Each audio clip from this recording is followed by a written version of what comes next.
নমস্কাৰ, মই বাবা প্ৰণৱ। আপোনালোকৰ মূল্যৱান সময়ৰ গুৰুত্ব আমি বুজি পাওঁ। এই ভিডিঅ'টোত আমি আচাৰৰ ব্যৱসায়ৰ কিছু কথা আৰু আমৰ আচাৰ ব্যৱসায় ভিত্তিক কেনেকৈ প্ৰস্তুত কৰা হয় সেইখিনি আপোনালোকক দেখুৱাম। নমস্কাৰ, মোৰ নাম কৃষ্ণা দেৱী পাত্ৰ। মই আচাৰ ব্যৱসায়ৰ লগত জড়িত। মোৰ হাতত এয়া এক চালনী আম। এয়া বৰ্তমান সময়ততো আপোনালোকেও জানে বজাৰত উপলব্ধ নহয়, গছত আম লাগি থকা নাই। বহাগ বিহুৰ সময়তে যেতিয়া আম উপলব্ধ হৈছিল, বাইদেউগৰাকীয়ে আম সংৰক্ষণ কৰি ৰাখিছিল। আচাৰ ব্যৱসায়ত সংৰক্ষণ কৰি ৰখাটোৱে মূল। গছ হিচাপত কিনি লৈছোঁ, সৰহকৈ কিনি লৈ মানুহ লগাই কাটি প্ৰিজাৰ্ভ কৰি থৈছোঁ। প্ৰিজাৰ্ভ কৰা মানে মই যিটো নিমখত তিয়াই থৈছোঁ, নিমখ ধৰি লওক 1 কেজি আমত 200 গ্ৰাম নিমখ দি পেলাই মই থৈ দিছোঁ। কিমান মান এটা ড্ৰামত আপোনালোকে ৰাখে? এটা ড্ৰামত 80 কেজিমান, 100 কেজি ড্ৰামকেইটাত আৰু 80 কেজিমান হয় আৰু 50 কেজি এনেকৈ থৈছোঁ। টোটেল মই 2 কুইণ্টেল 3 কুইণ্টেল আম থৈছোঁ। সেয়া এপ্ৰিল মাহত আপোনালোকে আম সংৰক্ষণ কৰি ৰাখে আৰু সেইখিনি এতিয়া বনাই আছোঁ। তেতিয়াবা বনাই আছোঁ, কিন্তু এতিয়া মই বনাইছোঁ বা বেলেগেও লৈ গৈছে। যিহেতু হ'লচেল হিচাপত মোৰ পৰা লৈ গৈ পেলাই বেলেগেও বনাইছে। মানে আম এনেদৰে সংৰক্ষণ কৰি থোৱা আমো লৈ গৈছে। এতিয়া আপুনি আম কিমান টকাত কিনি ৰাখিছিলে? তেতিয়া কেজি 35 টকা, 30 টকা বা 25 টকাটো কিনিছোঁ, সৰহকৈ কিনিছোঁ যিহেতু। এতিয়া 80 টকা কেজি। সংৰক্ষণ কৰি থোৱা আমটোৱে আপুনি 80 টকা কেজি পাইছে। মাজতে খুলি চায়নে নে গোটেই ড্ৰামটো আপুনি বন্ধ কৰি ৰাখে? বন্ধ কৰি এয়াৰ টাইট কৰি ৰাখিব লাগে, কিন্তু খুলি চালেও পাৰিলে এবাৰ লৰাই পেলাই আকৌ ধুনীয়াকৈ থ'ব লাগে। এইটো কেৱল আমৰ ক্ষেত্ৰতহে প্ৰযোজ্য নে আপুনি জলফাইৰ ক্ষেত্ৰতো তেনেকৈ কৰিব পাৰে? আমলখি, আম, এই তিনিটা আৰু মিক্স যিবিলাক ভেজিটেবলছ চিনি সেইখিনিও এনেকৈ থ'ব পাৰে। গাজৰ, নেমু ৰাখিব পৰা যায়। কোনখিনি আম উপযুক্ত হয়? একদম কেঁচা আমটো নহ'ব চাগে? কেঁচা আমটো নহয়, একে পকা আমটো নহয়, যিটো অলপ টান হয় আৰু সেইটো এই তাৰ জিমটো টান হয়, সেইখিনি সময়ত ৰাখিব লাগে। অভিজ্ঞতা আপুনি যেতিয়া কিমান চনত আৰম্ভ কৰিছিলে? আপুনি 16 চনৰ পৰা। তেতিয়াৰ পৰা সংৰক্ষণ কৰিবলৈ শিকিছে? তেতিয়াৰ পৰাই নহয়, মই 18 চনৰ মানৰ পৰা সংৰক্ষণ কৰিছোঁ। কেতিয়াবা প্ৰথমবাৰ কৰি চাওঁতে আপোনাৰ বেয়া হৈছিল? বেয়া হৈছে। এবাৰেই নহয়, মই দুবাৰমান বেয়া হৈছে। এইটো কি কাৰণে হৈছে বুলি ভাবে? সেইটো নিমখটো কমি যায়।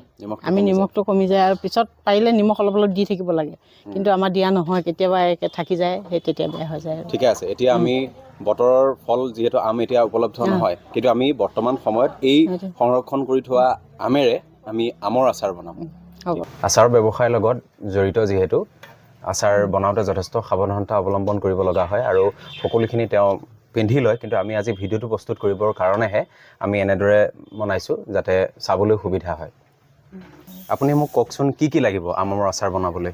আমৰ আচাৰ মই যিটো বনাওঁ, মই সৰিয়হ, এইটো চফ, গুড়ামুড়ি যিটো গুড়ামুড়ি, এইটো আজৱাইন, এইটো জনিগুটি, এইটো হ'ল পাঁচফোৰণ আৰু মই অকণমান আপোনালোককো দেখুৱাই দিছোঁ। এয়া হৈছে সৰিয়হ, এইটো হৈছে চফগুটি, আৰু এইটো আজৱাইন, এইটো গৰম মছলা, এইটো জিৰা, এইটো হৈছে জিৰা, আৰু তেল গৰম হৈ আছে। এতিয়া আমখিনি দি দিওঁ তাতে। মোক মাত্ৰ হিচাপটো কৈ দিয়ক যে 1 কেজি আমৰ আচাৰ বনাবলৈ এই পৰিমাণটো কিমান লাগিব? পৰিমাণ তাৰমানে এটা হিচাপত আৰু ধৰি লোৱা 100 গ্ৰামমানকৈ, 100 গ্ৰাম চব নালাগে, এই চব গুড়িটো অলপ বেছিকৈ লাগে, 100 গ্ৰামমান লাগে, বাকী 50 গ্ৰাম 25 গ্ৰাম তেনেকৈ দিলে। এইটো 1 কিলোগ্ৰামৰ হিচাপ। জিৰা কিমান লাগিব? জিৰা 50 গ্ৰামমান লাগিব। জিৰা আৰু চফটো বেছিকৈ লাগে, বাকীখিনি অলপ অলপ হ'লেও হয়। 1 কেজি আচাৰ বনাবলৈ আপোনালোকক মিঠাতেল কিমান লাগিব? ½ লিটাৰ নালাগে, তথাপিতো ½ লিটাৰ, যিহেতু ভিনেগাৰ দিব লাগিব। ভিনেগাৰ দিলে ½ লিটাৰ নালাগে, কিন্তু ভিনেগাৰ যদি নিদিওঁ তেতিয়াহ'লে ½ লিটাৰ লাগিব। এইখিনি হ'ল সোৱাদৰ বাবে, এই মছলাখিনি বা এইখিনি সোৱাদৰ বাবে। ভালেও থাকিব লাগিব যিহেতু আপুনি ব্যৱসায় ভিত্তিত কৰিব। আপোনালোকৰ আমৰ আচাৰত আপোনালোকে কিমান সময়ৰ বাবে লিখি দিয়ে? বেষ্ট বিফ'ৰ কিমান দিনৰ বাবে লিখি দিয়ে? এবছৰ কাৰণে। আৰু সেই এবছৰ ভালে থাকিবলৈ আপোনালোকে কি কি ব্যৱহাৰ কৰে? এতিয়া ছ'ডিয়াম বেনজয়েট যিটো প্ৰিজাৰ্ভেটিভ হয়, আৰু ভিনেগাৰ, এই দুটাই দিওঁ মই। কিন্তু মই ছ'ডিয়াম বেনজয়েট খুব কমহে দিওঁ, ভিনেগাৰটোৱে দিওঁ। আৰু নিমখটো থাকিব, নিমখটো থাকিব যিহেতু আম আপোনালোকে সংৰক্ষণ যেতিয়া কৰি ৰাখিছিল তেতিয়াও তাত নিমখ আছে। 1 কিলোগ্ৰাম আমৰ আচাৰ বনাবলৈ ভিনেগাৰ আৰু এইখিনি পৰিমাণটো আপুনি কৈ দিয়ক। ভিনেগাৰটো ধৰি লোৱা 50 গ্ৰাম, 72 গ্ৰাম এনেকৈ দিওঁ কেজিত। আৰু ছ'ডিয়াম বেনজয়েটটো 2 গ্ৰাম, 1 কেজিত 2 গ্ৰাম। 1 কেজিত 2 গ্ৰাম। আৰু এই হিচাপটো সকলো আচাৰৰ ক্ষেত্ৰতে প্ৰযোজ্য নে বেলেগ বেলেগ হয়?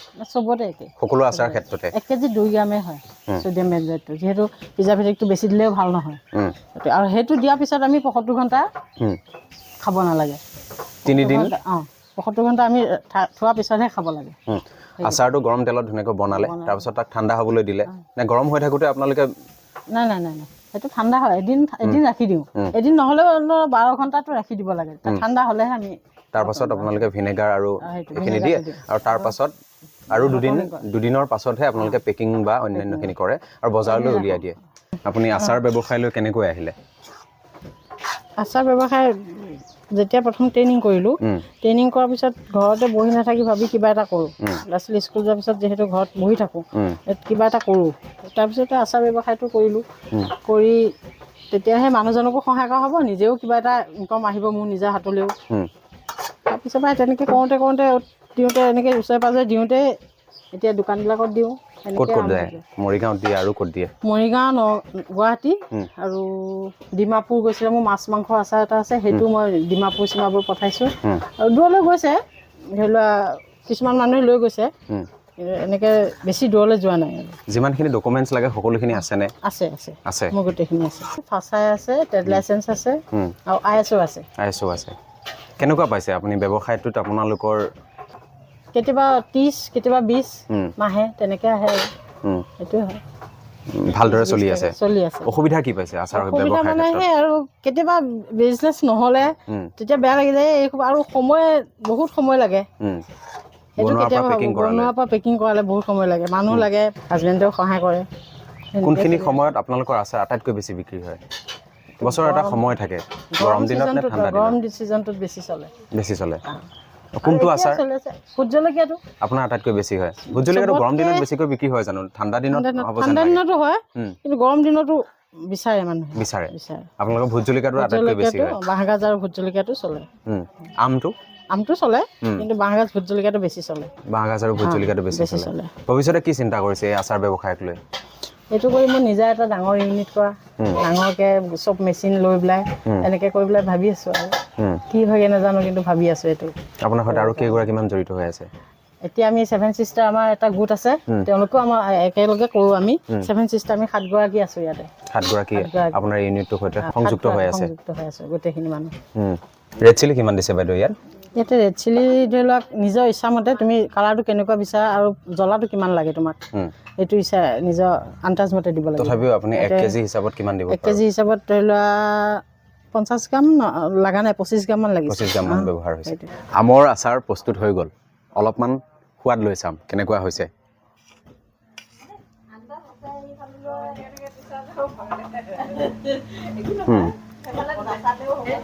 ঠিকে আছে নিমখটো অলপমান বেছি হৈছে সংৰক্ষণ কৰি ৰাখোঁতে নিমখটো আছিলে আকৌ যেতিয়া বনাইছিলে তেতিয়াও নিমখটো অলপ বেছিকৈ দিলে সেইকাৰণে কিন্তু ভাতৰ লগত খাবলৈ ভাল হ'ব মই এনেদৰে সোৱাদ লোৱাৰ কাৰণে অকণমান নিমখটো বেছি হৈছে অশেষ ধন্যবাদ আপোনালোকে ভিডিঅ'টো চালে ভালে থাকক সকলো